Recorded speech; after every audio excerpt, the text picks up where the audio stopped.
उत्तर प्रदेश विधानसभा चुनाव बाकायदा इंटरेस्टिंग हो गया है।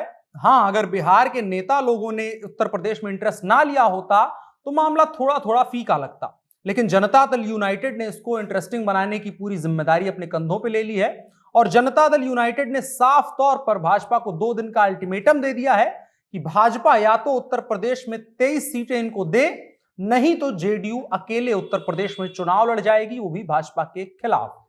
वैसे अगर इन जनरल हम देखें तो जनता दल यूनाइटेड के पास उत्तर प्रदेश में कोई खास शाख है नहीं, लेकिन फिर भी जनता दल यूनाइटेड मांग कर रही है, उसकी कुछ तो वजह होगी। और जैसा कि साल 2017 के विधानसभा चुनाव में देखें, तब जनता दल यूनाइटेड ने उत्तर प्रदेश विधानसभा चुनाव में प्रतिभाग नहीं किया था। उससे पहले जब चुनाव लड़े थे तब ये लोग कुछ उत्तर प्रदेश में खास कर नहीं पाए थे, उत्तर प्रदेश में इनका कोई असर नहीं दिखा था। लेकिन अब जनता दल यूनाइटेड का यह मांग करना साफ दिखाता है कि वो भारतीय जनता पार्टी के साथ दबाव की राजनीति करना चाहती है, जो अधिकतर गठबंधन वाली पार्टियां करती ही हैं। क्योंकि भारतीय जनता पार्टी के लिए फिलहाल जैसा नजर आ रहा है, बिहार में अगर सरकार बनानी है तो जनता दल यूनाइटेड ही एकमात्र विकल्प है। हालांकि हम संभावनाओं से इनकार नहीं कर रहे हैं, लेकिन फिर भी भाजपा अभी जो फिलहाल की तस्वीर है उसमें जनता दल यूनाइटेड के साथ उसका रहना मजबूरी है और उसी का फायदा जनता दल यूनाइटेड उठाना चाहती है। और साथ ही यहां के विधान परिषद की जो सीटों को लेकर के भाजपा और जनता दल यूनाइटेड में ठनी हुई है, उसमें भी थोड़ा सा मार्जिन चाहती है अपने लिए। और अगर जनता दल यूनाइटेड मजबूती से अपनी इस मांग को रखती है तो भले ही उसे उत्तर प्रदेश में सीटें ना मिले, लेकिन बिहार में उसे विधान परिषद की कुछ अतिरिक्त सीटें जरूर मिल सकती हैं। इसके अलावा नेता प्रतिपक्ष तेजस्वी यादव भी उत्तर प्रदेश में समाजवादी पार्टी और अखिलेश यादव के लिए चुनाव प्रचार करने जाने वाले हैं, ऐसी खबरें निकल करके सामने आ रही हैं। उस तमाम चीजों को लेकर के भी हम बात करेंगे आज के जनता जंक्शन शो में। मेरा नाम अनुराग मिश्रा है और आप जनता जंक्शन देख रहे हैं। बीते दिनों जेडीयू के राष्ट्रीय प्रधान महासचिव और प्रदेश प्रभारी केसी त्यागी ने 2 टूक में भाजपा को 1-2 दिन का अल्टीमेटम दे दिया था। उन्होंने कहा था कि जनता दल यूनाइटेड अकेली भी उत्तर प्रदेश के अंदर चुनाव लड़ने के लिए तैयार है। भाजपा 1-2 दिन में कुछ सकारात्मक बात करे, नहीं तो हम अकेले लड़ लेंगे। अब देखिए, यूपी में जेडीयू की बहुत बड़ी साख नहीं है, लेकिन खबरें यही है कि कुछ इलाकों में उसने अपनी ठीक ठाक तैयारी अपने हिसाब से कर रखी है। अगर हम केसी त्यागी की बात माने तो उत्तर प्रदेश की 51 सीटों पर जेडीयू ने अपनी जोरदार तैयारी चुनाव लड़ने की करके रखी है।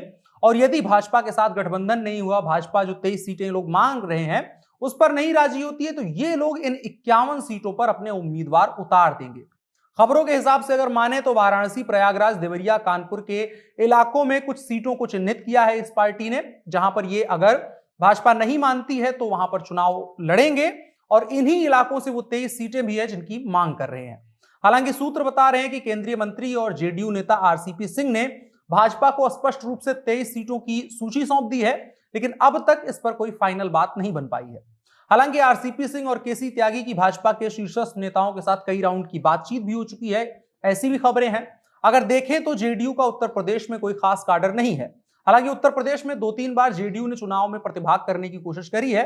साल 2007 में जेडीयू 20 सीटों पर लड़ी थी और 2012 में 18 सीटों पर चुनाव लड़ी थी।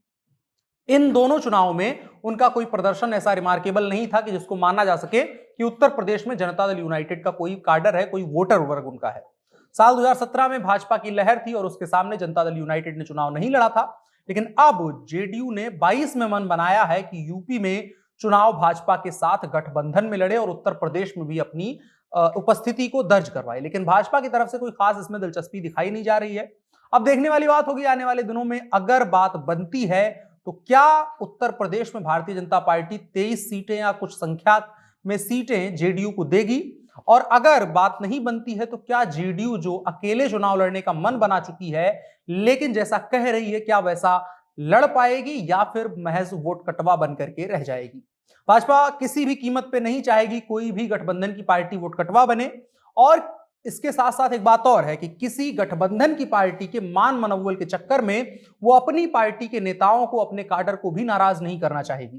पहले ही बीते 24 घंटे में इतने झटके भाजपा खा चुकी है, ऐसे में डैमेज कंट्रोल की जगह वो किसी से खिलाफत मोल लेकर के अपना समय और संसाधन उधर नहीं लगाना चाहेगी, खास करके अपनी पार्टी के अंदर। दूसरी तरफ नेता प्रतिपक्ष तेजस्वी यादव के बारे में खबरें आ रही हैं, उनका बयान आ रहा है कि वो अखिलेश यादव के समर्थन में प्रचार करने उत्तर प्रदेश जाएंगे। अखिलेश यादव जाहिर तौर पर इससे थोड़ा सा रिलैक्स्ड महसूस कर रहे होंगे। देश भर से भाजपा विरोधी नेता और पार्टियां उत्तर प्रदेश में अखिलेश यादव का हाथ मजबूत करने के लिए आ रहे हैं, जो अखिलेश यादव के लिए एक सुखद संदेश है। और इसके अलावा अखिलेश यादव और तेजस्वी यादव रिश्तेदार भी हैं, तो उस लिहाज से भी पड़ोसी राज्यों में एक दूसरे की राजनीति को मजबूत करना दोनों के लिए फायदेमंद रहेगा। मुलायम सिंह यादव और लालू यादव जब अपनी ये राजनीति में सक्रिय हुआ करते थे, जब इनकी राजनीति चलती थी, उस वक्त दोनों एक दूसरे का समय समय पर साथ दिया करते थे। और जिस तरह से भाजपा के विधायकों को सपा में जाने का एक लंबा सिलसिला चल रहा है, सपा शामिल करवा रही है, वो दो धारी तलवार बनी हुई है इन तमाम चुनावों से इतर अगर हम देखते हैं। एक तरफ तो यह है कि वो भाजपा को कमजोर कर रही है, तो दूसरी तरफ समाजवादी पार्टी को अपने पुराने नेताओं की नाराजगी भी मोल लेनी पड़ सकती है, क्योंकि जो लोग इतने वर्षों से पार्टी में अपनी जमीन तैयार करवा रहे हैं, 5 साल से विपक्ष में बैठे हुए हैं, फिर भी वो पार्टी के लिए योगदान दे रहे हैं, पार्टी के लिए काम कर रहे हैं, उनके योगदान को नजरअंदाज करके दल बदलू नेताओं को अगर टिकट देते हैं तो नाराजगी जाहिर तौर पर लाजमी है। तो ऐसे समय में जब अखिलेश यादव को चौतरफा भाजपा विरोधियों का समर्थन मिल रहा है और उसके साथ साथ भाजपा के बड़े बड़े मंत्री और दिग्गज नेता भी सपा में शामिल हो रहे हैं, आज भी खबर आई है कि एक और नेता दारा सिंह जो मंत्री भी हैं, वो भी समाजवादी पार्टी का दामन थाम रहे हैं, भाजपा छोड़ चुके हैं। तो ये कुल मिलाकर के अखिलेश यादव की राजनीतिक परिपक्वता की परीक्षा भी है कि वो इस समर्थन को किस तरीके से अपने फायदे के लिए इस्तेमाल में लाते हैं। ये इस तरीके से दोधारी तलवार बन रही है। दूसरी तरफ कुछ सपा के नेताओं का भी भाजपा में जाना हुआ है, जो कहीं ना कहीं ये चीज बताता है उत्तर प्रदेश के चुनाव के बारे में या आमतौर पर किसी भी चुनाव के बारे में कि किसी को भी पार्टी या उसके मॉडल से कोई मतलब नहीं है, कोई ऐसी नाराजगी नहीं है कि पार्टी किसका हित सोच रही है, किसका अहित। जनहित के लिए वो लोग नहीं जा रहे हैं, बस जिनको जिस पार्टी में अपना टिकट कटता हुआ नजर आ रहा है, जिनको लग रहा है कि इस बार पार्टी हमको टिकट नहीं देगी, वो उसी का नतीजा है कि वो लोग उधर इधर उधर जा रहे हैं, चाहे सपा से भाजपा जा रहे हो, भाजपा से सपा में आ रहे हो, या अन्य पार्टियों के विधायक या नेता इधर उधर जा रहे हैं। और उसी का नतीजा है कि मुलायम सिंह यादव के समधी तक, और सपा विधायक भी हैं, हरिओम यादव तक भारतीय जनता पार्टी में शामिल हो गए हैं। इसके अलावा सपा के राष्ट्रीय प्रवक्ता के बारे में भी खबर आई है कि वो भाजपा में शामिल हो गए हैं। कुल मिलाकर के उत्तर प्रदेश में शतरंज की बिसात बिछ चुकी है और हर कोई, जितने भी लोग हैं, वो ढाई चाल चलने की फिराक में है। लेकिन यहां पर एक चीज ऐड करनी जरूरी होगी कि योगी आदित्यनाथ ने आज स्वामी प्रसाद मौर्य का 7 साल पुराना केस खुलवा करके संदेश दे दिया है कि 13 चाल चलने की हैसियत अभी भी उनके पास है। तो जो कोई उनके खिलाफ जा रहा है, कम से कम भाजपा वाले, वो सचेत रहे। आज की बड़ी खबर में इतना ही। आपकी क्या राय है बिहार के नेताओं का उत्तर प्रदेश में जो दिलचस्पी बढ़ रही है राजनीति को लेकर के, और उत्तर प्रदेश में जो भी राजनीतिक घटनाक्रम हो रहे हैं, उनको कमेंट बॉक्स में बताएं, और साथ ही साथ जनता जंक्शन शो में हम आगे भी बात करते रहेंगे। फिलहाल के लिए इतना ही। अब बढ़ चलते हैं अगले सेक्शन की तरफ, जो है इन शॉर्ट उत्तर प्रदेश की ही बात करेंगे। यूपी में सियासी घटनाक्रम तेजी से बदल रहे हैं। कैबिनेट मंत्री स्वामी प्रसाद मौर्य का इस्तीफा हुआ था 24 घंटे के अंदर ही, पहले अभी, और योगी सरकार के एक और मंत्री ने अपने पद से इस्तीफा दे दिया है। इसके अलावा भदोही से भाजपा विधायक रविंद्रनाथ त्रिपाठी ने भी भाजपा से इस्तीफा दे दिया है।